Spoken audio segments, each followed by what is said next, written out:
que acontece com o imposto sobre herança no sistema de holding familiar? E aí, vamos trocar uma ideia sobre esse que talvez seja a maior preocupação, aliás, a maior razão das pessoas fazerem uma holding familiar, exatamente é evitar o imposto sobre herança. Não é a única razão, existem várias outras razões, mas aquela que tem a maior incidência, aquela que aparece mais nos clientes que procuram o nosso escritório para fazer uma holding, é para evitar o imposto sobre herança e os demais impactos financeiros. Então é importante a gente entender tudo que diz respeito ao imposto sobre herança no sistema de holding familiar. Vamos nessa!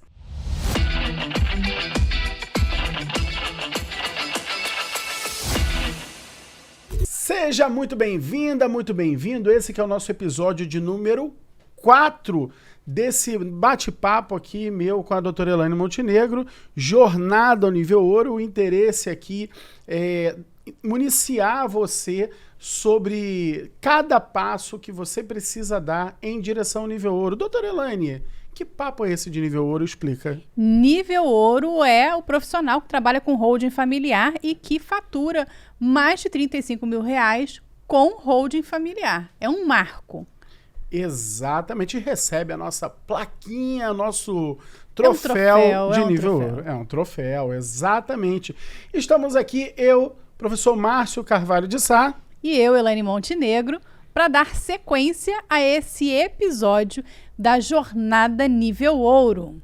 E Elaine, o que a gente vai entender aqui hoje sobre o imposto sobre herança? Vamos entender, vamos focar em algo específico desse imposto, vamos focar em algum microtema que aí a gente consegue, sei lá, fazer algo mais enxutinho?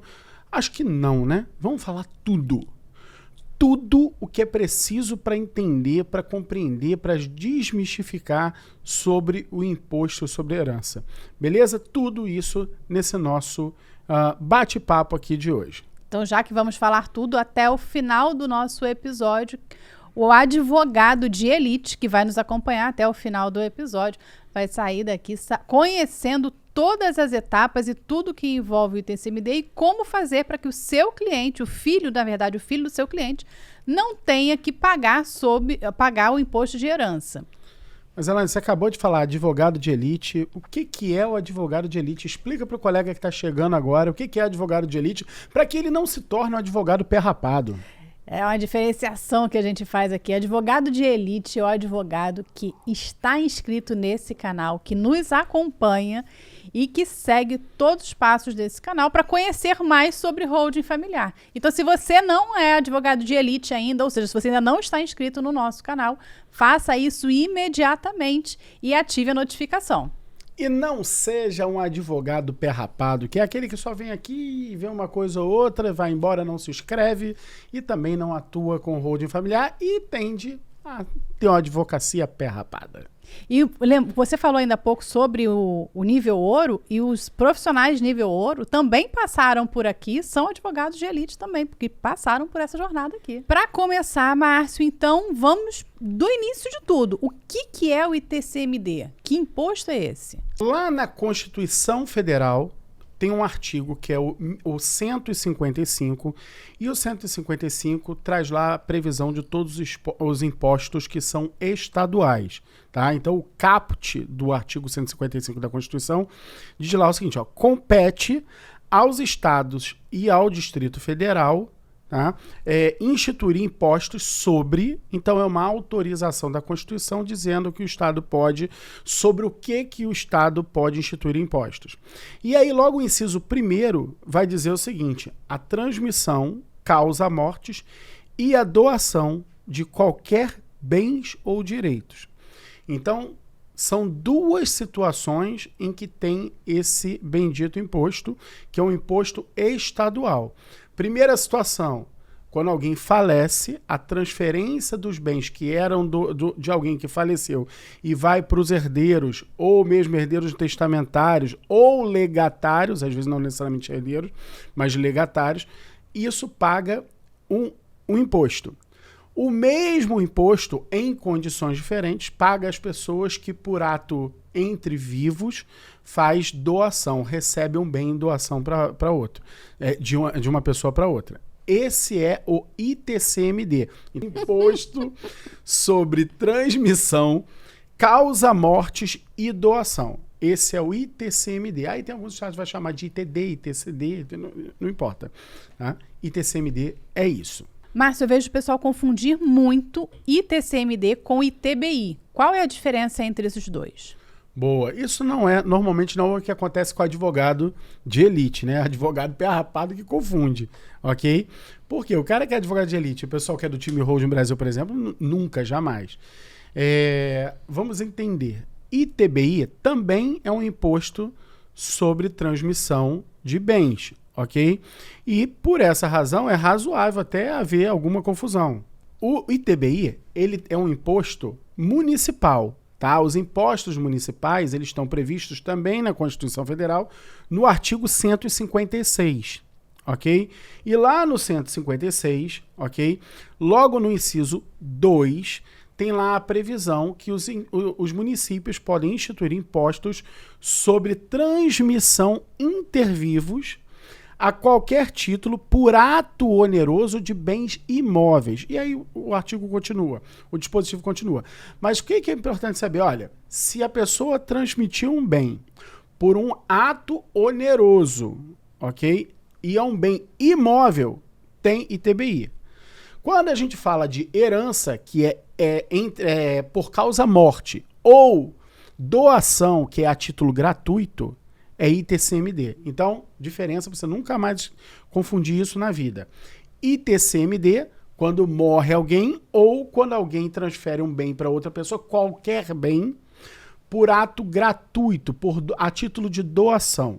Legal?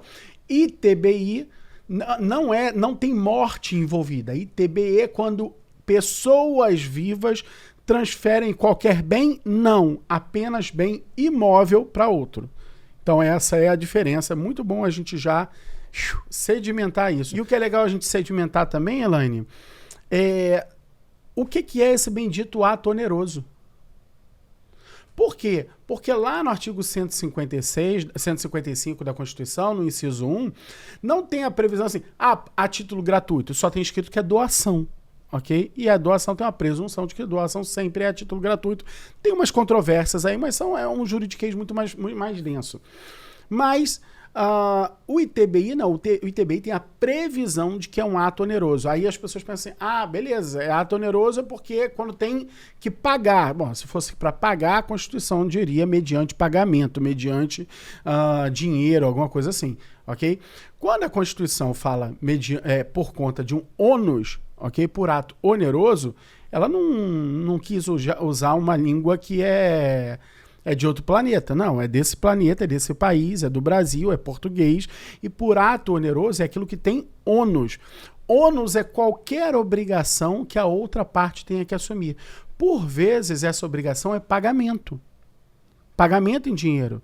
Em outras vezes, não é pagamento em dinheiro, como é que acontece quando você transfere um bem imóvel para dentro de uma empresa por meio da integralização do capital social. Esse é um ato oneroso. Por que é oneroso? Porque se o sócio leva um bem para a empresa, por sua vez, está obrigada a pagar para o sócio lucro, se ela der lucro, ou na eventual dissolução dessa sociedade ou redução do capital social, a pagar para o sócio na medida dessa redução ou na medida dessa dissolução da sociedade. Qual é a relação do ITCMD com a holding? Bom, quando a gente faz a holding familiar, algumas pessoas acreditam erroneamente que o sistema se esgota, e aí é muito bom deixar isso claro, a holding familiar é um sistema, a holding familiar não é uma empresa, você pode ter uma empresa holding, ok? Que é uma empresa de participações societárias. Então eu quero comprar ações da Apple, do Itaú, da Vale. Para isso, eu quero montar uma empresa para comprar ações. Essa empresa, e ainda vai virar sócia da padaria da esquina, tá ótimo. Essa empresa ela é uma holding, é uma empresa de participações societárias. É uma empresa holding, Ponto final. Ah, não, eu vou montar uma holding familiar. Qual é o intuito desse familiar? Sinal que você está construindo um sistema em que tem ali uma ideia de organização do patrimônio da família. Bacana, legal. Então, vou montar uma holding familiar, não é necessariamente uma empresa. Pode ser uma? Pode. Podem ter várias, mas é um sistema. Então, quando você monta esse sistema, é errado pensar que ele se esgota na constituição dessa empresa. Ou mesmo que ele se esgota no que a gente chama de institucionalização do patrimônio. É o momento em que você pega o patrimônio da pessoa física, traz para dentro da pessoa jurídica e esse patrimônio, então, deixa de estar personificado e passa a estar institucionalizado, porque ele deixa de pertencer a um CPF e passa a pertencer a uma instituição que pertence àquela família. Então, nesse momento, ainda não está esgotado o sistema de holding. O sistema de holding, para ser um sistema de planejamento patrimonial da família, ele tem que avançar até a organização do patrimônio envolvendo a última geração. Se ele não envolve até a última geração, ele ainda está capenga, né? Ele está capenga. O ideal seria que ele seguisse até os netos, quem sabe, ou pelo menos que fosse até a última geração, ou pelo menos até a próxima geração, ou pelo menos até a última geração maior de idade. Mas maior de idade também é opção, pode ir até o menor, não tem problema nenhum. Mas ao chegar nesta geração seguinte, a organização do patrimônio, para que com isso você consiga evitar a existência de um inventário, vai ter a figura do imposto, deste imposto, do ITCMD. Eu não quero falar de doação direta. Vai ter a figura do ITCMD. Beleza? A questão não é um imposto que se paga a menos. É outro imposto. Então não é você pegar o imposto que incidiria sobre a herança, que é o ITCMD. Olha que louco isso, Elaine. Não é você pegar o imposto sobre a herança, que era o ITCMD, e reduzir e agora pagar menos porque você faz uma doação. Não é redução de imposto. É não pagar imposto sobre herança nenhum. Por quê? Porque não tem herança. Ah, mas vai ter que pagar ITCMD do mesmo jeito? Sim. ITCMD, sim, por um acaso é a mesma sigla. Mas são dois fatos completamente diferentes. Por exemplo, eu tenho 2 carros. Beleza? Eu tenho 2 carros. E quanto eu tenho que pagar de IPVA? Nada, porque eu não pago IPVA, porque aqui nos Estados Unidos não tem esse maledeto imposto, ok? Então não tem. Mas brincadeira à parte, eu tenho 2 carros no Brasil, tá? Eu pago IPVA. É o mesmo IPVA? Não. São 2 IPVAs completamente distintos, com valores distintos e até se bobear com base de cálculo distinta, se forem dois veículos automotores, por exemplo, de combustíveis diferentes, né? O GNV é uma coisa, o álcool é outra, o bicombustível é outra, entendeu? Então, apesar de ser a mesma sigla, o mesmo imposto, são 2 impostos incidindo de forma diferente. Então aqui é muito similar a isso, Elaine. Você tem a figura do imposto sobre herança que vai incidir contra, e quando eu falo contra, eu estou chamando do contribuinte, tá? Contra o herdeiro. O herdeiro é o contribuinte, beleza? Então vai incidir contra o herdeiro no dia que esse pai não estiver mais aqui, tá? Quando você monta o sistema de holding familiar, esse imposto não vai ser reduzido. Ele não vai ter. Ele não vai ter. Ah, mas vai ter o mesmo ITCMD? Sim, também vai ter ITCMD, mas sobre um outro fato gerador, que é a doação, e essa doação é uma doação completamente diferente da doação comum de direito civil, é uma doação que envolve regras de direito empresarial, e essa doação, ela vai ficar, você consegue fazer essa transação ser muito mais barata do que comparado com a herança. Não é redução do imposto sobre herança de X para Y. E nem é redução do imposto de doação de Y para Z. É substituir o imposto de herança X por um imposto de herança Z. Completamente diferente.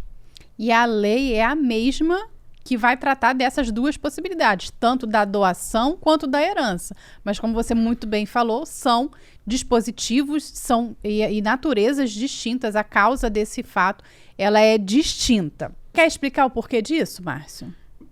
Porque, vamos lá, quando você faz, né, por esse mecanismo que a gente utiliza na holding familiar, não tem você institucionalizou o patrimônio. Se você institucionalizou o patrimônio, a quem pertence o patrimônio agora?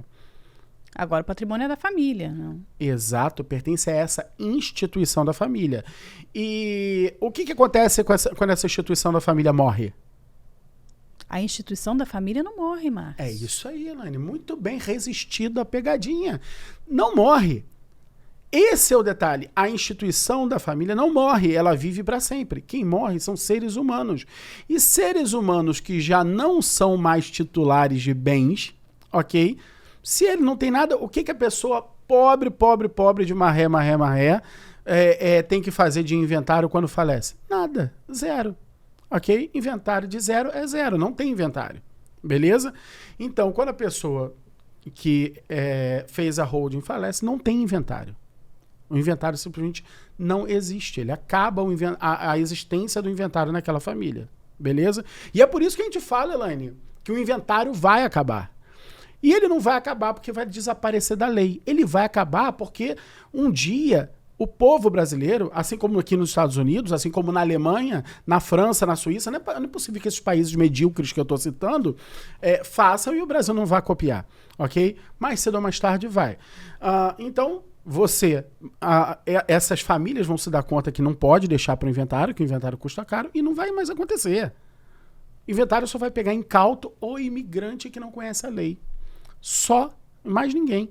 Então, o que a gente faz é evitar o inventário, porque a gente tira esse fato gerador do imposto, ok? Que é a morte, ok? Desvincula a morte de bem, ok? E aí você passa a ter um outro imposto, que é o imposto de doação, uma doação que tem as regras próprias lá do direito empresarial. Com fatos geradores distintos, não tem que se falar em sucessão e não mais em planejamento sucessório, mas em planejamento patrimonial da família com a institucionalização desse patrimônio. Exatamente. E eu acho super digno, Elaine, quem se dedica a estudar planejamento sucessório. Eu não me dedico. Não me dedico, porque eu não acredito em planejamento sucessório no Brasil. Por exemplo, eu vou achar lindo se você quiser fazer, por exemplo, um baita de um estudo, escrever um artigo sobre casamento no compativo. Beleza? Eu vou achar lindo se você quiser fazer. Legal. Eu não topo fazer. Primeiro, porque não é da minha área. E segundo, porque a quantidade de ocorrências de um casamento no compativo no Brasil sei lá, acho que nos últimos 10 anos, sei lá, se alguém tem notícia de que aconteceu entendeu? Escreve nos comentários se você sabe o que é casamento no compativo. Okay? Entra muito no campo do Tício, Meve e Caio, né? Exato. E com todo respeito aos cientistas que estudam. Assim como eu penso que planejamento sucessório é algo que no Brasil do futuro, ele vai ficar restrito a isso, à ciência. Então é uma discussão que vai se fazer, é algo que vai ser antigo, mas que as pessoas vão continuar estudando porque é ciência. E ciência, cara, nós somos incentivadores da ciência. Então você deve continuar estudando, tudo mais, sugiro fortemente. Mas para aplicação prática, que é o que a gente se dedica, gente, eu não sou professor, eu estou professor. Eu estou temporariamente professor. Que tempo é esse? Enquanto eu estiver ensinando aquilo que eu faço. Mas eu não sou professor, eu não vivo de dar aula. Eu vivo de advogar e ensino aquilo que eu advogo. Então, eu não me dedico, acho lindo a quem se dedica à ciência, mas não é a minha praia, ok? E eu tenho que ser honesto com as pessoas, porque a minha praia é militância. E na militância, o que eu posso ajudar as pessoas não é criar uma grande teoria. Eu posso ajudar as pessoas a chegar no nível ouro, a ganhar 35 mil reais por mês. E acho que eu estou fazendo pra caramba. Porque não é fácil, né? Mas a gente consegue bastante. Elaine, então para a gente poder amarrar esse pedaço aqui, eu queria poder falar um pouco para o pessoal sobre essa relação que muitas vezes a gente vê entre de riscos, né, que a gente vê de pessoas querendo fazer cessão onerosa de cotas, vender cotas. Vamos falar um pouquinho sobre isso? Vamos falar. Explica um pouco mais sobre como é que é feita essa transmissão das cotas. Vende, doa, como é que faz essa transmissão das cotas? Chega, inclusive, Márcio, muitos casos até nós, no escritório, na nossa militância, de famílias que acreditavam que a transmissão dessas cotas deve ser feita por uma compra e venda. Uma venda por um valor irrisório, o que não é certo de jeito nenhum, né, Márcio? Não, não é. E, Elaine, veja, eu acho que todo advogado já ouviu falar nessa seguinte situação. Olha só, papai tem bens, ok? Monta uma empresa, coloca os bens lá dentro e aí vende as cotas dessa empresa para os filhos. Todo mundo já ouviu falar nisso. Mas a verdade é que pouca gente faz isso, sabia, Elaine? Bem pouca. Agora, você ficaria assustado, mas muito assustado, se você tivesse a oportunidade de conversar com um contador, que o cara é militante, ele tá ali, ele cuida de 100, 200, 500 empresas, 1000 empresas, escritórios de contabilidade cuidam de 1000 empresas.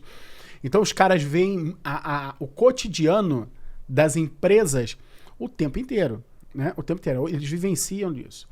Então você ficaria assustado se conversasse com o contador a quantidade de empresas que fazem isso no seu dia a dia. Então é o seguinte, papai, não é que papai tem bens, vai montar uma empresa para dividir os bens para os filhos. Não, papai tem uma empresa, uma padaria, ok? Uma padaria, ele fala assim, pô, peraí, meu filho tem que começar a assumir esse negócio aqui. Então o que eu vou fazer? Eu vou ficar com 50% e os outros 50% eu vou vender para o meu filho. Vai vender mesmo? Não está vendendo nada. E aí, Elaine, entra, quando a gente fala de holding familiar e a gente fala de planejamento patrimonial da família e vê tantas pessoas no Brasil usando esse expediente, e aí vamos lá, qual é o expediente que o cara usa? Tem lá, uma empresa que vale 1 milhão, ok? 1 milhão de reais. Tem 1 milhão de reais em cotas de capital social. O que ele faz?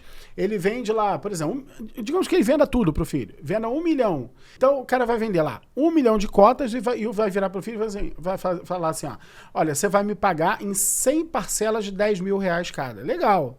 Isso tá no contrato, tudo bonitinho e tal. Mas cadê? Não tem um recibo, Elaine. Não tem uma transação feita. Ou na melhor das hipóteses, quando é uma família extremamente diligente, faz um monte de recibo à mão, dizendo que recebeu 10 mil reais em dinheiro. Cara, é fraude. É fraude. E aqui entra um casamento que a holding tem, que a gente não vê na faculdade, Elaine. Que casamento é esse? Um casamento multidisciplinar. Quando foi que o advogado de elite viu, por exemplo, um professor de direito tributário dentro de uma vara de família? De jeito nenhum. Quando que o advogado de elite viu, por exemplo, um professor que acabou de fazer um divórcio ou uma ação de alimentos discutindo uma tese tributária? Não mesmo. Sabe? Não vê. E eu não estou falando de advogado, tá? Advogado sim. Advogado sim. Advogado, principalmente quando sai da faculdade, é o seguinte, meu amigo, faz júri, faz juizado, faz salgadinho pra festa, né? O cara se vira, tem que se virar, né? Então, eu tô falando repare que eu propositalmente usei a palavra professor. Então, os professores, eles não navegam nessas áreas uns dos outros. E esse é um problema para o entendimento de holding familiar. É um pouco disso que a gente tenta esclarecer aqui. Porque, veja, dentro do direito tributário, tem um conceito que ele é doutrinário, Elaine, que pouca gente tem familiaridade fora do direito tributário, que é a de enxergar os atos em que se evita pagar imposto sob três óticas. A primeira é o da elisão fiscal. Quando você faz elisão fiscal, você está elidindo a possibilidade do tributo. Ou seja, você está batendo de frente com a possibilidade do tributo acontecer. Por quê? Porque você está praticando algum ato que tira o fato gerador, que o fato gerador não acontece. Então, por exemplo, se eu realmente vendo cotas para o meu filho, acabou. Se eu vendi, está vendido. Aquilo não é uma doação. Por que não é? Porque meu filho tirou do patrimônio dele 10 mil reais e foi lá e me pagou. Inclusive de onde ele tinha lastro para adquirir essa propriedade. É isso, ele tinha o dinheiro para adquirir aqueles 10 mil reais e depois no outro mês mais 10 mil reais. Ah, Márcio, mas e se acontecer isso de verdade e o filho usar o próprio dinheiro do negócio para pagar? Pode. É um negócio de pai para filho. Ok? É um negócio de pai para filho. Tá tudo bem, pode. Não tem nada de errado nisso, tá? Pode. Então, se o pai faz isso, vende a padaria e vai pagar 100 parcelas de 10 mil reais cada, Elaine, 100 parcelas de 10 mil reais cada. Todo mês o cara recebe um prolabore ou mesmo a divisão de lucros da própria padaria e vai lá e paga o pai. Isso pode, não tem nada de errado nisso. Tá? O problema é que não é assim que acontece. Não é assim que acontece. Então, quando o dinheiro está saindo do patrimônio do filho, entrando no patrimônio do pai, lindo. Lindo. O que você tem aí? Tem a figura da compra e venda. Então, esse ato foi um ato que elidiu, que removeu, que retirou a incidência do imposto de doação. Beleza. Tem outro ato, que é o da evasão fiscal, que não é o caso aqui. A evasão fiscal é a sonegação. É a sonegação, que inclusive é crime. Então o cara foi lá, fez a doação, escreveu que era doação, só nunca pagou o imposto. Beleza? Isso é a sonegação. E você tem uma terceira forma vista pela doutrina, que é a alusão fiscal, tá? Não é ilusão, tá? Não é ilusão, é alusão. Por quê? A alusão fiscal é quando a doutrina também chama isso de abuso de forma. A doutrina vai explicar o seguinte, olha, você utiliza uma forma adequada, mas apesar da forma ser adequada, não é aquela forma de verdade que está acontecendo. Então você usou aquela forma e abusou do uso daquela forma, tá? E isso é chamado de alusão fiscal. E o nome alusão é porque você faz a alusão a algo que não é. Ok? Faz alusão a algo que não é. Estou bebendo café nesta caneca, ok? Vou usar aqui a minha grande taça. Cara, estou fazendo alusão a algo. Por exemplo, sou vascaíno, então estou levantando aqui a minha taça, que lembro do Vasco levantando a taça. É porque tem que fazer um esforço grande para lembrar disso, Elaine. Década de 90, o time consagrado na década de 90 no meu. Mas, enfim, é o que há. Então, é uma alusão correta.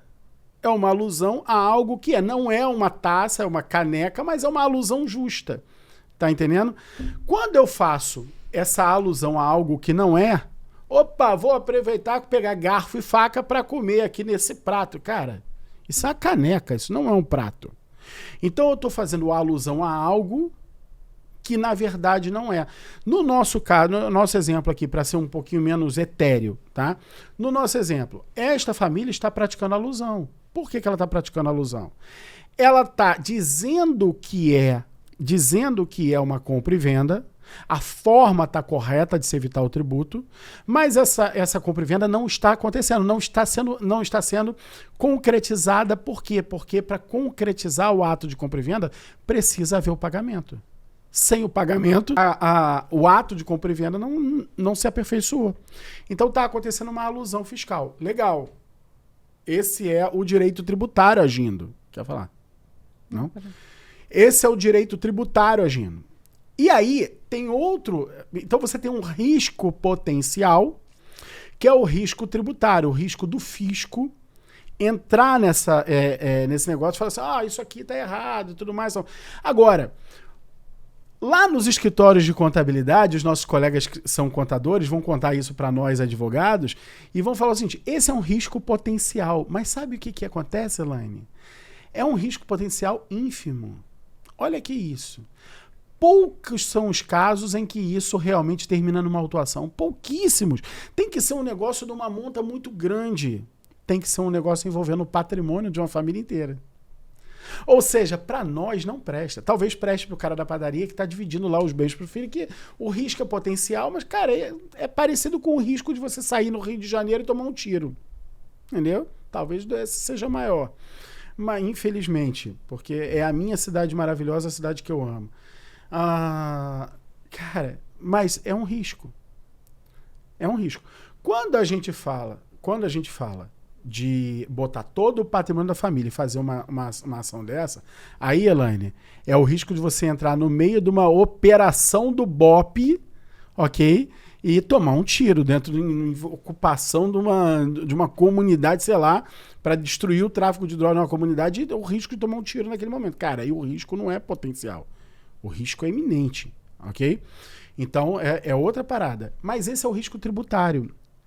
E aí, dentro do campo tributário, tem um outro risco, que é o risco que ninguém se fala. Que não se fala com o risco do direito de família. Que esse você, pela tua origem, conhece melhor do que eu. Se quiser falar, pode falar para os colegas. Esse risco tributário que você falou não se confunde com o risco da família. O risco para a família, ele é bem diferente. O fisco estadual, ele pode nunca intervir nisso.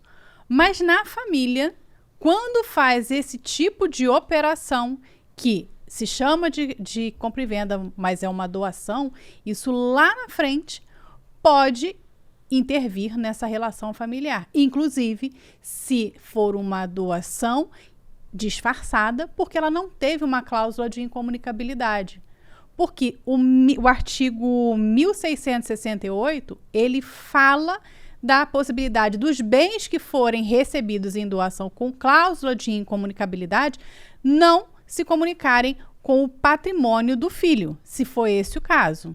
Ou seja, Elaine, então o pessoal tem lá assim, não, tô tranquilo, porque se o fisco disser que foi uma doação, mas foi doação. Mas e se não, independente de dizer que foi doação ou não, você disse que foi compra e venda. Mesmo se o fisco descortinar isso, Elaine, e ainda que não tenha cláusula de incomunicabilidade, mas se o fisco descortinar isso, o cônjuge lá vai virar falando assim, não, peraí. Você não falou que era uma compra e venda? Foi ato oneroso. Metade desse troço é meu. Moral da história, não pode você alegar o venire contra factum proprium, né? Você não pode se valer da sua própria torpeza para justificar um ato, para chamar para você uma defesa, entendeu? Ou seja, ou perde daqui ou perde de lá. O risco é muito, muito grande de fazer qualquer operação envolvendo a organização do patrimônio que envolva mexer com todos os bens da família, ou mesmo parcela significativa dele, através de uma operação simulada, ok? De uma operação simulada. E essa operação simulada, ela vai atrair, certamente, o olhar do fisco estadual. E quais as implicações para esse tipo de doação simulada, Márcio? Então, se a Fazenda Estadual enxerga essa operação, e veja, essa operação, Elaine, ela não passa batida pela Receita, tá? Ela não passa, pelo contrário, a junta comercial, ela informa a Receita Estadual, primeiro, se houve doação, é obrigação informar, e se houve pagamento parcelado, também. Qualquer espécie de cessão que não seja cessão paga e quitada, ou seja, qualquer espécie de cessão que possa se reverberar a posteriori como uma doação, a própria junta comercial vai comunicar à Receita Estadual. Então, o risco da Receita Estadual tomar ciência disso, fazer o lançamento, ok? Fazer o lançamento e tributar esse imposto de doação é bem alto, bem alto. Não vale, eu penso que não compensa, não tem por que assumir esse risco diante da gama de opções que a gente tem no estudo de holding familiar. Avançando um pouco mais sobre essa análise do ITCMD, nós, superando essa etapa primária aqui, vamos passar então para o valor que o bem ingressa no sistema de holding, porque isso vai ter reflexo na tributação. O ITCMD, ele leva, assim como todos os impostos, leva em consideração uma base de cálculo e uma alíquota. E a base de cálculo é o valor do bem. Como que funciona isso dentro do sistema de holding? Legal, Elaine, legal. Vamos lá. Alguns estados separam a doação e a herança e tratam com alíquotas diferentes, tá? Alguns estados, na minha opinião, de forma muito inteligente, o que eles fazem, Elaine? Eles fazem o seguinte, eles fazem a doação ser mais barata que o inventário. É inteligente. É uma mensagem para a população para falar assim, olha, antecipa a sua herança que eu te cobro menos. É inteligente fazer isso do ponto de vista de arrecadação do Estado. Pensa no nosso escritório de advocacia.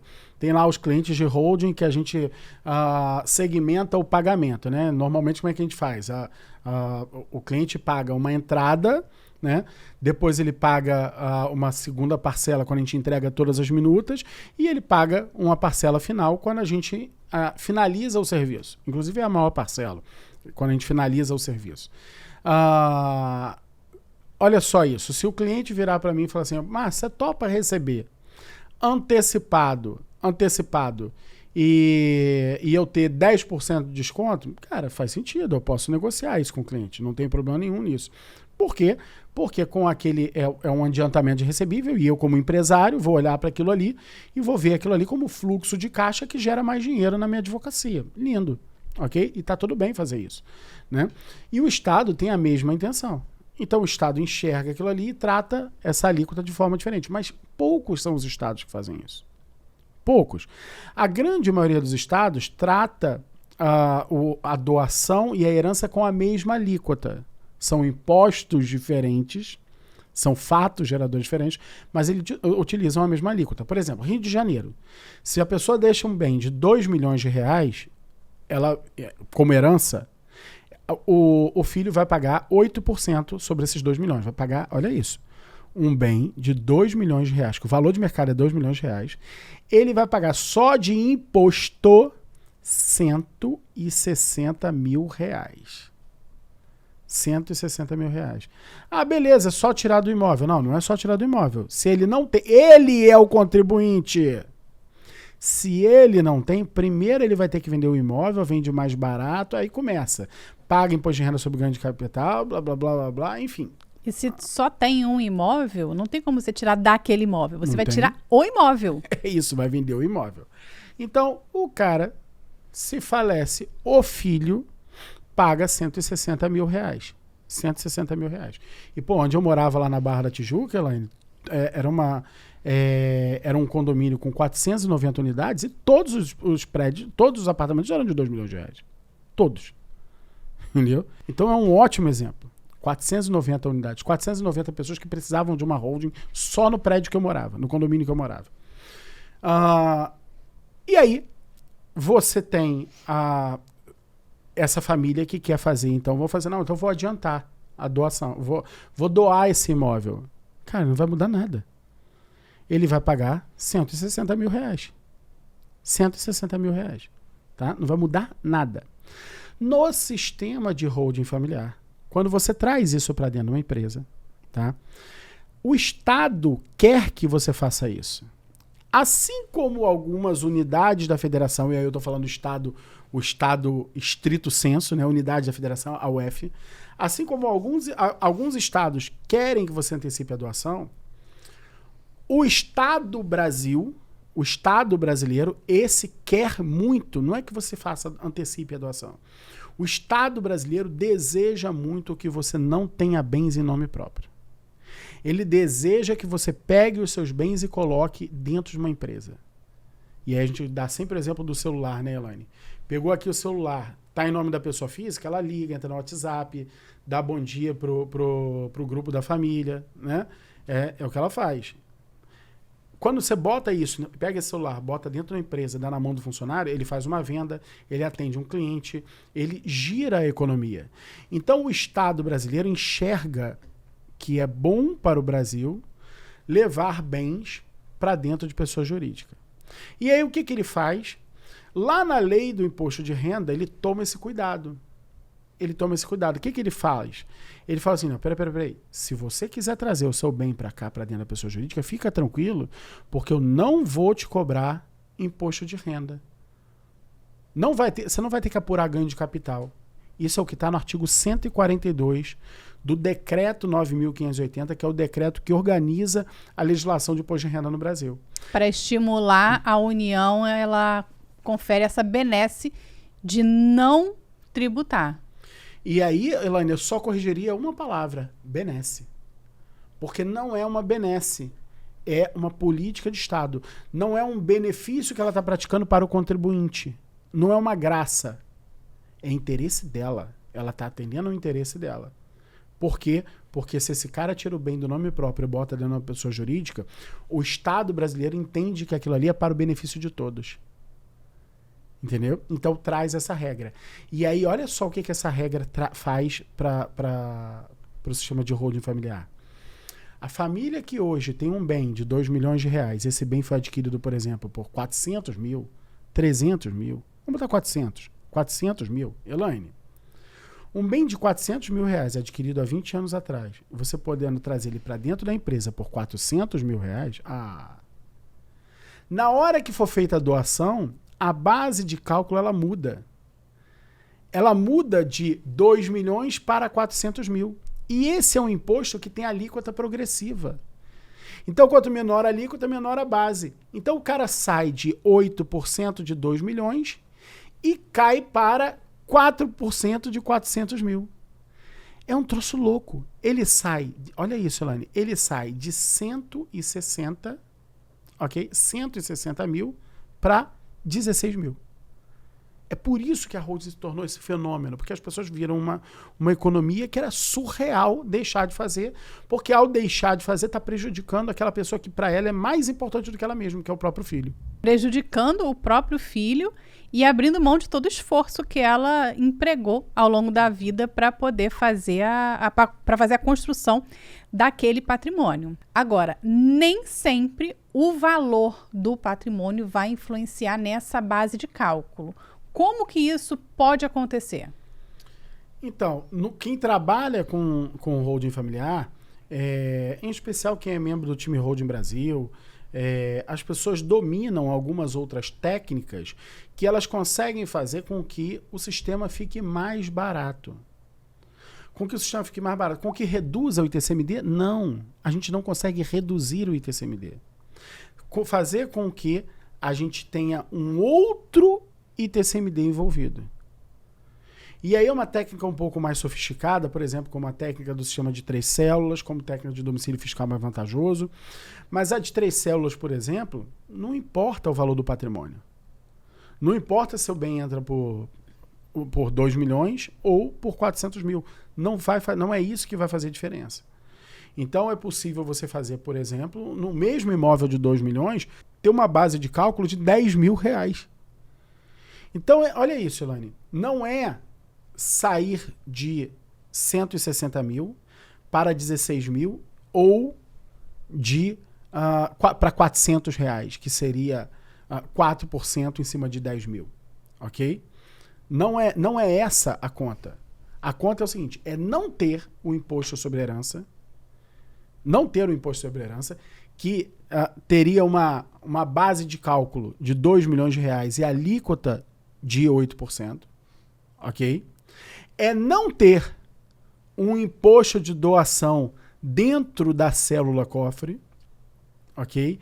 Que teria como base de cálculo, poderia ter, a depender do estado, depois a gente fala mais disso, mas poderia ter como base de cálculo o valor histórico, que era os 400 mil, numa base de cálculo mais baixa, que era 4%, ok? Então, não é ter nem os 160 mil, porque não ter aquele imposto.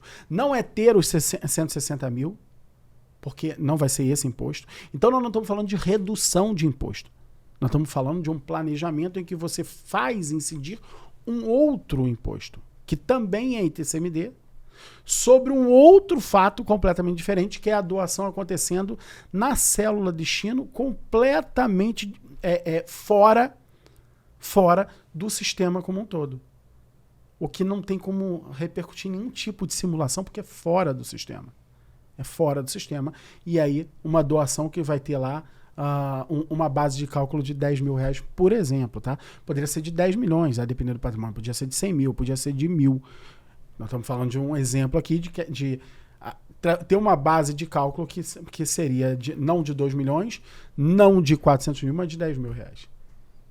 E aí o impacto tributário é muito menor. E falando em impacto tributário, em alguns outros vídeos nós falamos aqui também do ITBI e da redução da utilização do valor histórico do imóvel para ser integralizado o imóvel no capital social dessa empresa. Porém, qual é o impacto disso no ITCMD? Elaine, quando a gente busca a imunidade do ITBI, um bom caminho para se buscar e não ter nenhum tipo de problema com nenhum tipo de prefeitura, nenhuma prefeitura no Brasil inteiro até hoje, é através de aplicar um sistema de avaliação dos bens e fazer com que o bem entre na empresa, ok? Entre na empresa pelo valor que está na declaração de imposto de renda da pessoa, para que ela não pague imposto de renda, mas que uma vez dentro da empresa, a empresa possa fazer a avaliação desse bem e a empresa transformar esse bem inteiro em capital social. Com isso não teria discussão sobre TBI. Legal, beleza. Mas, que também não é o debate aqui nesse nosso encontro de hoje. Mas, veja bem, se você tentar fazer isso no modelo, por exemplo, de uma célula, não vai ser vantajoso. Porque você vai estar levando muito a base de cálculo. Então, é importante que a pessoa, que é o advogado de elite, compreenda que para utilizar sistemas mais sofisticados, ele não pode conhecer um ou outro. Ele tem que conhecer a universalidade para ele saber o seguinte, o que ele pode conjugar e o que não pode conjugar. Esse sistema de avaliação dos bens, ele não pode ser conjugado com o sistema de uma célula sob pena de ficar muito caro. E dependendo, Elaine, dependendo da circunstância, pode. Pode. Quer ver um exemplo que pode? Imagina a família que tem um imóvel, que ele foi adquirido, Elaine, por 30 mil reais. 30 mil reais. Esse imóvel, ele hoje vale 200 mil reais. Ok? Vale 200 mil reais. Aí a família te procura querendo fazer uma holding. Aí tem gente que fala assim, não, eu não vou fazer, porque acho que não justifica para essa família, não é o melhor para essa família. Melhor seria fazer a doação. Beleza, a doação dura quantas gerações? Em quantas gerações esse imóvel vai ter acabado nessa família? A família vai ter gastado um outro imóvel. Cara, não era para ter acontecido isso. Em 2 gerações era para essa família ter 2 imóveis de 200 mil. Quem sabe essa família daqui a 4, 5 gerações, isso se continuar perpetuando o trabalho que elas estão fazendo, vai ter um patrimônio de 2 milhões. Entendeu? Mas tem um bocó que vai virar para essa família e falar assim, não é o teu caso, não. O teu caso é melhor fazer a doação. Cara, tá impedindo que essa família cresça. Tá impedindo que essa família cresça. E aí, Elaine, olha só. Vamos fazer, então, a holding para o cara que tem um imóvel de 200 mil. Vamos fazer. E olha que lindo é isso.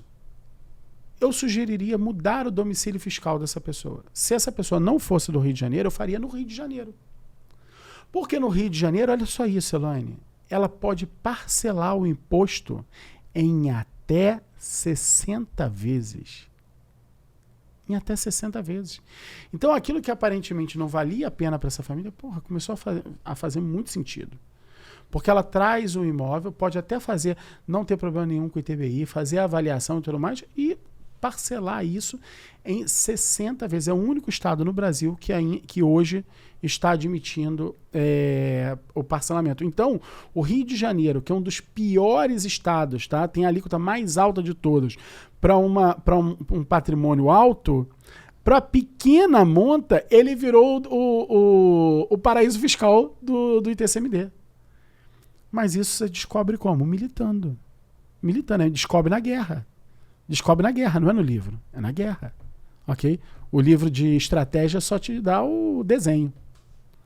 Esse exemplo que você deu no Rio de Janeiro, a alíquota do Rio de Janeiro vai de 4% a 8%. Cada estado tem a sua alíquota definida em lei própria. Não é uma definição prévia, mas tem uma limitação, por enquanto, de 8%.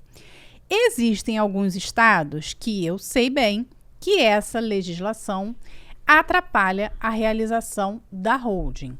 Como é que é, Márcio, isso?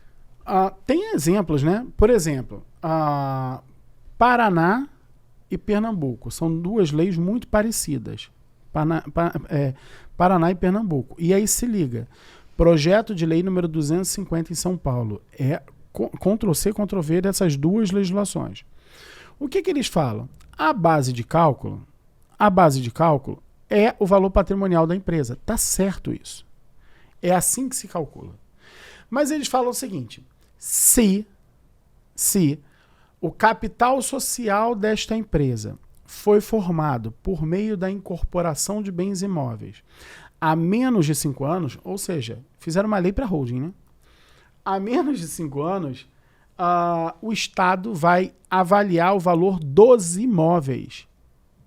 O valor de mercado dos imóveis.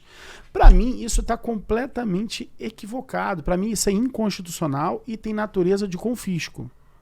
Por que tem natureza de confisco? Porque, olha só, o IPVA não pode ter uma lei estadual dizendo que a base de cálculo vai levar em consideração o valor do imóvel que reside. Não pode. A base de cálculo ela tem que estar diretamente ligada ao valor do bem que está sendo tributado. Isso é o que está no CTN. Ok? Então, no Código Tributário Nacional está escrito lá, no artigo, tanto no 33 quanto no 35, um fala sobre TBI e outro de TCMD, mas por mais que eu ache que isso é errado, isso é inconstitucional, tá lá. Ok? Tá lá. E eles avaliam o valor de mercado desses imóveis. O que a gente faz? A gente utiliza outras metodologias mais sofisticadas. Ou a gente simplesmente retira o sistema todo, mudando o domicílio fiscal do contribuinte, o que é permitido, tá? Ou a gente cria uma segunda célula e não faz doação de bens, doação de cotas na célula que tem imóveis, mas a doação de cotas numa célula que não tem imóveis, que só tem outros bens móveis, que é as cotas da primeira. Então esse é um sistema mais sofisticado, mais elaborado, mas que sim, já deu 100% de resultado positivo em todos esses estados. Então, só para retificar, não era 33, 35, 33 e 38. Tem estado que deixa isso ainda mais complicado, Márcio. Não é só isso. Tem, como por exemplo Minas, né? Minas e o Rio, né? Minas e o Rio, né? Cara, o Rio, gente, o Rio de Janeiro, olha, o bicheiro é viciado em jogo. O Rio de Janeiro continua lindo, mas... O traficante, ele é viciado. Tudo é errado no Rio de Janeiro, tudo é torto no Rio de Janeiro, pelo amor de Deus. E só quem é do Rio pode falar isso. Ser governador é o caminho mais rápido para a prisão. Cara, e você que não é do Rio, você não tem o direito de falar mal do Rio, só nós. Só nós, tá? Papai. Mas vamos lá. Minas tem esse problema e o Rio também tem. O que esses estados fazem que complica ainda mais? Então, em Minas tem uma previsão que a avaliação não é dos bens imóveis, Elaine. A avaliação é de qualquer bem. Ou seja, tentar fazer o sistema de 2 células em Minas não dá. Não dá. Vai dar água. Pode até conseguir, mas vai dar água. Porque na hora que for fazer realmente a avaliação, vai enxergar as cotas da primeira célula, da célula cofre lá dentro. Por mais que você faça a doação dentro de uma célula destino. Então tem que usar o domicílio fiscal mais vantajoso ou o que é de mais avançado, que é o sistema de 3 células. Beleza? Legal. Agora, no Rio de Janeiro, a coisa é pior. Porque não tem a previsão, ela é discricionária do fiscal. No estado do Rio de Janeiro, o artigo 22 da lei 7.174 de 2015, e chama a atenção, Elaine, essas leis são todas de 2015, todas. Por que todas? Porque em 2015, nós estávamos ali na crise do petrolão, né? Os estados, desesperados com a baixa dos royalties do petróleo, né? arrecadando menos e mudando as suas leis estaduais para arrecadar mais as suas leis tributárias. E no Rio de Janeiro, essa lei ela é de dezembro de 2015. Não só dezembro, 28 de dezembro de 2015. Corre para entrar em vigor no ano que vem, porque até março já era, né? Corre para entrar em vigor em 2016, foi o que foi feito ali. Então, artigo 22, na transmissão de ações não negociadas em bolsas, participações, blá, blá, blá, a base de cálculo será apurada conforme o valor de mercado da sociedade. Até aí tudo bem. O valor de mercado da sociedade, Elaine, é um negócio que não dá para dizer qual é. Porque o valor de mercado, ele tem vários dependes, inclusive, que são intangíveis. Mas é o valor patrimonial da sociedade. É assim que se calcula, tá? É o valor patrimonial. Com base no montante do patrimônio líquido registrado no balanço patrimonial anual do exercício imediatamente anterior ao do fato gerador, tá vendo? Então é com base no balanço patrimonial. Então o que decide, o que diz quanto vale uma empresa, Elaine, é o seu patrimônio líquido. Se a empresa está dissonante o seu patrimônio líquido, a avaliação da empresa está equivocada. Mas aquele é o patrimônio líquido dela. Aquele é o patrimônio líquido. E aí, vem no parágrafo 1º dessa lei e fala assim, ó, quando o valor do patrimônio líquido não corresponder ao valor de mercado, aí que começa a bagunça. A autoridade fiscal poderá proceder aos ajustes necessários à sua determinação. Cara, roubada. Não tem como trabalhar no Rio de Janeiro se o cara só souber fazer modelo de uma célula. Não tem como fazer holding familiar no Rio de Janeiro com modelo de uma célula. Não faz. Vai dar errado.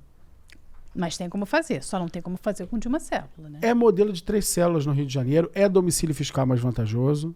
Ok, se a pessoa não quiser fazer o de 3 células, tá tudo bem. Inclusive, sobre domicílio fiscal mais vantajoso, eu vou pedir para deixar um card aqui. Nós temos um outro vídeo no nosso canal falando sobre domicílio fiscal mais vantajoso. E quem é do time Holding Brasil utiliza também o domicílio fiscal mais vantajoso como uma forma de entrega do sistema de holding para o cliente. Então, se você é do time Holding Brasil ou você é advogado de elite e está nos acompanhando, coloca aqui no chat se você utiliza e utilizando o domicílio fiscal mais vantajoso, qual é o estado que você utiliza? Boa.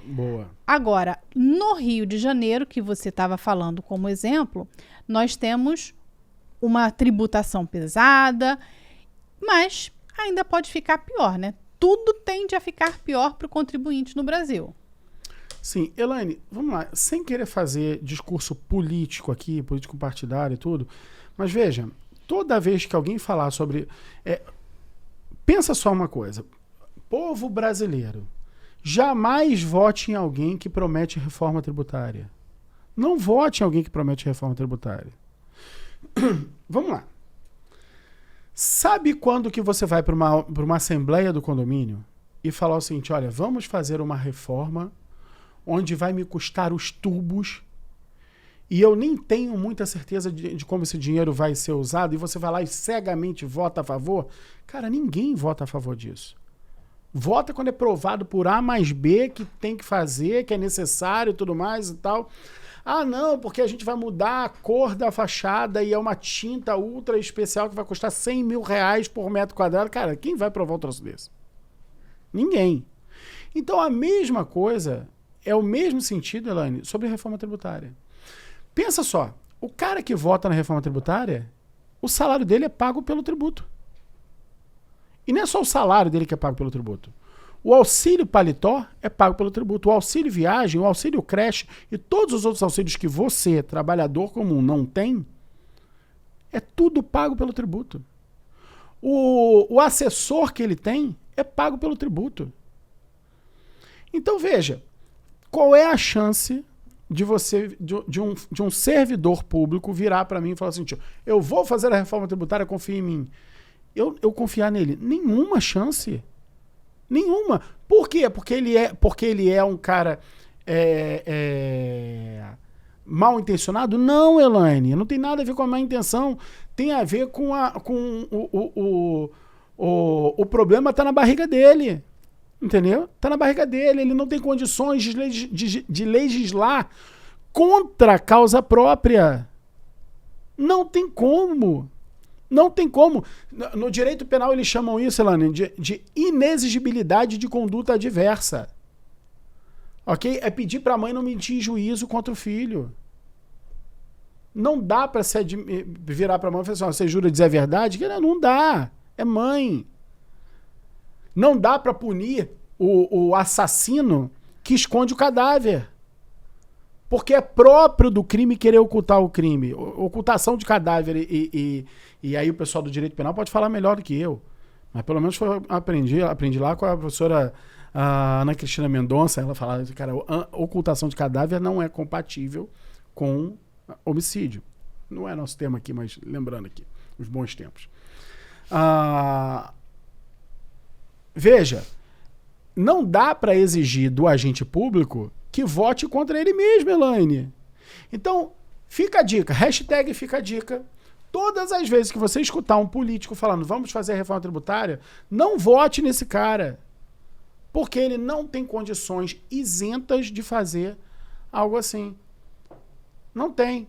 Se ele fosse um juiz, Elaine, ele teria que se dar por impedido. Ele não poderia decidir. Por quê? Porque um juiz não pode decidir contra algo que vai contra ele. Sobre algo que vai contra ele. Por quê? Porque ele não tem a isenção necessária. Ele político tem todo interesse na causa. Tem interesse na causa. Ele tem interesse na causa.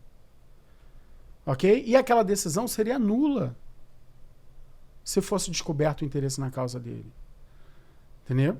Então, veja, o político falou, vamos fazer a reforma tributária, corre. Então, toda vez que você for acontecer uma reforma tributária, tenha certeza. Vai ficar pior para você do que estava antes.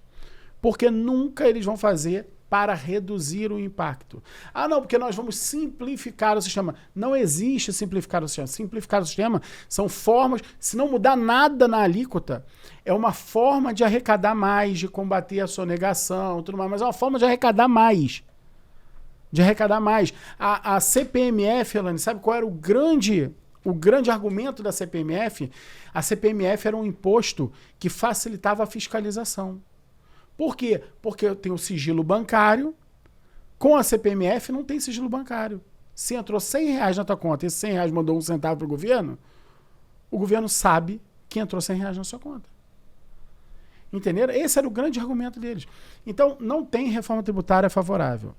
Neste governo em especial, já se enxergou que o imposto sobre herança é algo que deve ser corrigido. E, Elaine, é até papo para um outro momento, a gente já falou isso em outros vídeos, no Brasil existe essa distorção mesmo. Mas vamos entender, o Haddad, ele chegou a falar, Elaine, sobre... deu uma declaração dizendo que o imposto sobre herança... Ele falou assim, o imposto sobre grandes heranças é um dos mais baixos do mundo. O imposto sobre grandes heranças no Brasil é dos mais baixos do mundo. Estou falando de grandes heranças. Estou falando de o cara que tem 2 apartamentos vai deixar um para cada filho. Estou falando de grandes heranças. Agora, por que dá para mexer no imposto para grandes heranças e não para toda herança? Porque o imposto sobre herança, ele tem alíquota progressiva. Então, se o cara está transmitindo, por exemplo, no Rio de Janeiro, até 400 mil reais, beleza, ele vai pagar 4%. Acima disso, começa a aumentar. 1,5 milhão já é visto como grandes heranças. Então, quando o atual ministro da Fazenda enche a boca para falar, não, sobre grandes heranças, os estados entendem que 1 milhão, 1,5 milhão já é grande herança. Que grande herança é essa? É muito dinheiro, mas não é grande herança. Não é. Nós não estamos falando das grandes fortunas desse país. Até porque as grandes fortunas desse país não vão pagar nada, porque já tem um sistema de holding familiar. Todos eles. Então nós temos certeza que vai aumentar. Certeza. Não sabemos, inclusive, Elaine, se no momento que está sendo exibido esse episódio... Já aumentou. Eu sugiro que você faça uma pesquisa aí no Google. Aproveita que está no YouTube e faz uma pesquisa no Google para ver se aumentou.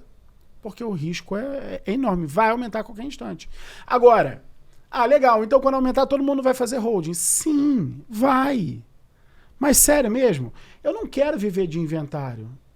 Se eu viver de inventário, eu vou ganhar mais por cliente. Eu vou ter muito menos cliente. Mas eu vou ganhar mais por cliente. O inventário paga melhor do que a holding. Mas você não tem cliente morrendo todo dia, né? Por favor. Não, e nem tenho acesso a esses clientes que morrem todo dia. Eu não sou coveiro. Ok? Eu não sou coveiro, eu sou advogado. Eu não ofereço para família de gente morta solução. Eu ofereço para pais que querem praticar um ato de amor pelos filhos, uma solução para que seus filhos jamais passem por um momento de horror, que é o inventário. Pô, é muito melhor. Muito melhor. Então, nesse espírito, eu não quero oferecer para a família depois, agora corre aí porque você se lascou. Ok? Eu quero poder me comunicar para as famílias e fazer, corre aí para que você não se lasque. De modo preventivo, né? Apresentando para as famílias. Já que eu falei de modo preventivo, eu vou pedir também para o advogado de elite compartilhar aqui um insight que conseguiu tirar desse encontro de hoje sobre pode ser inclusive sobre comunicar aos seus clientes o quanto antes dessa possibilidade de aumento do imposto. Márcio, para fechar esse episódio de hoje, concluir, qual é o extrato dessa conversa aqui sobre o ITCMD na holding familiar? Bom, primeiro, o brasileiro precisa mudar o paradigma. Holding familiar é para quem, Elaine? É para quem tem quantos bens? Para quem tem a partir de quantos bens? A partir de zero. A partir de zero. Lá com os meus alunos, lá dentro do time Holding Brasil, eu dialogo com o pessoal o seguinte. Eu lembro na década de 80, né? Na década de 80, a gente ia trabalhar, ok? Na década de 80 não trabalhava, mas na década de 90. Na década de 90, mesmo já na década de 90, ainda era assim. A gente ia trabalhar, no final do mês, num primeiro momento, as empresas entregavam o dinheiro na mão das pessoas. E aí, pô, muito assalto e tal, né? O que eles passaram a fazer? Eles davam um cheque.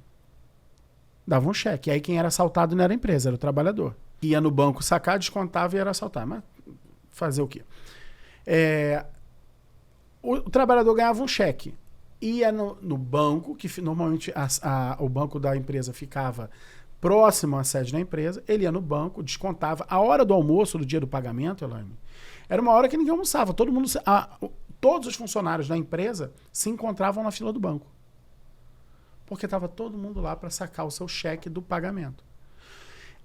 Não era todo mundo que tinha conta em banco. Peão não tinha conta em banco.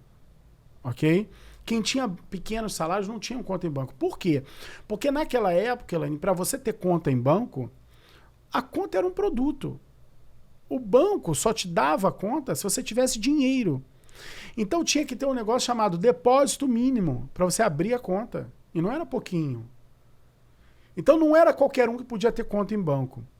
O primeiro movimento que mudou isso, de mudança de paradigma, foi com os universitários. Então veio lá o Banco Real e depois o Banco do Brasil e criaram para os universitários a possibilidade deles abrirem a conta deles sem dinheiro. Sem dinheiro. Então essa foi a primeira possibilidade. A outra possibilidade que já existia era a tal conta salário, mas a conta salário também era cara. Então nenhuma empresa fazia isso para os seus funcionários. Ou quase nenhuma, só as grandes faziam. Ok? Então você tinha grande parte da população, Elaine, que só não botava dinheiro no colchão porque não era suficiente para rechear o colchão. Porque o dinheiro não dava para viver o mês todo. Como é hoje ainda. Tá? Mas nós avançamos do ponto de vista financeiro, de educação financeira, e isso é educação financeira, dinheiro tem que estar no banco, não tem que ser usado dinheiro de papel. O uso de dinheiro de papel, inclusive, Elaine, atrapalha a economia, gera inflação. Gera inflação, porque é necessário emitir mais moeda. Sacou? Então é pior para o país. Quanto mais moeda circulando, é pior para o país. Então você tinha isso, essa situação na década de 90, e hoje o garoto de 16 anos, não importa se ele é universitário ou se ele nunca pisou numa faculdade na vida, ele vai lá num banco eletrônico e abre a conta dele na hora. Na hora, já abre a conta na hora, e aí ele não abre a conta com dinheiro, ele abre a conta que no futuro vai receber dinheiro. Esse futuro pode ser no dia seguinte, 1 minuto depois ou 1 ano depois. Ele abre a conta para botar o dinheiro dentro. Então essa é uma evolução financeira. da educação financeira. Nós estamos vivendo agora um movimento de aumento da educação patrimonial. Educação patrimonial. Então nós estamos construindo uma mentalidade nas pessoas, falando assim, cara, olha só, você tem um problema sério. Você nasceu com uma doença congênita, você morre. Ok? Você nasceu com esse problema e aí reclama, vai na igreja reclamar, porque foi ele que te botou no mundo assim. Mas você morre. Não faz sentido você querer adquirir um patrimônio que dure para sempre e ser no nome de quem morre. Faz parte da educação patrimonial criar essa consciência de que as pessoas precisam institucionalizar o patrimônio da sua família, para que o patrimônio fique em nome de alguém que vai durar para sempre. Beleza? Nesse sentido, Elaine, veja só, o que é a evolução da educação patrimonial? Na evolução da educação patrimonial, a pessoa não cria a holding para botar o seu patrimônio. Ela cria a holding para botar o patrimônio que ela vai adquirir. Ela primeiro constitui a holding, depois adquire o patrimônio. Então é o seguinte, filho casou, vai comprar um imóvel, né? Vai comprar um imóvel. O pai lá nas conversas com o filho já fala assim, cara, você já tomou as providências aí? Já viu o negócio do financiamento no banco? Já abriu a sua holding? Isso é parte do diálogo de pai e filho no futuro. Entenderam?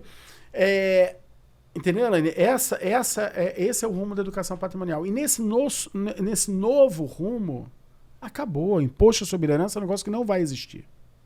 Não vai existir. E a gente vai ter impostos sobre doação cada vez mais baratos. Márcio, mas você acha que o Estado vai ficar por isso mesmo? Não, vai ser ótimo para o Estado. Os Estados vão ganhar com isso. Por que vão ganhar com isso? Porque vão ter mais pessoas jurídicas.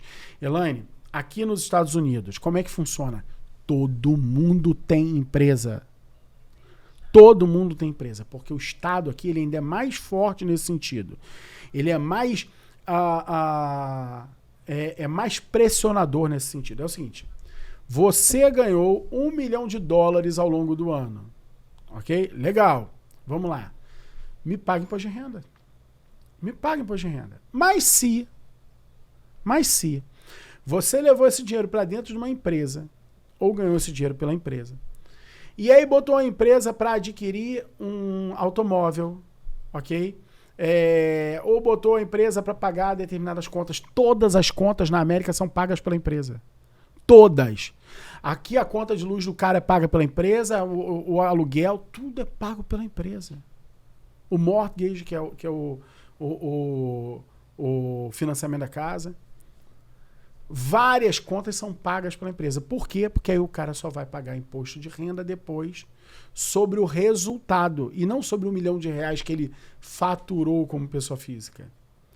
Então ele paga muito menos imposto. Aqui o imposto é mais alto que no Brasil.